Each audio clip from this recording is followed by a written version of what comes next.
এবার অন্তর্বর্তী সরকারের পদত্যাগের দাবিতে ৫ দিনের কর্মসূচি দিয়েছে আওয়ামী লীগ। মঙ্গলবার প্রেরকের নাম ছাড়াই দলটির ইমেল থেকে পাঠানো বার্তায় এই কর্মসূচি ঘোষণা করা হয়।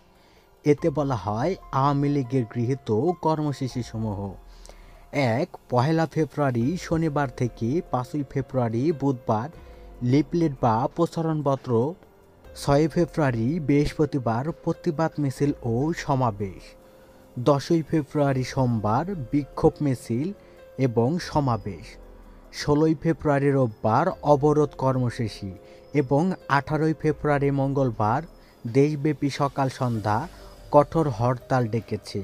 ওই বার্তায় হুঁশিয়ারি দেওয়া হয়, দেশের মানুষের রাজনৈতিক ও গণতান্ত্রিক অধিকার আদায়ের এ সকল কর্মসূচিতে কোনো প্রকার বাধা প্রদান করা হলে আরও কঠোর কর্মসূচি ঘোষণা করা হবে।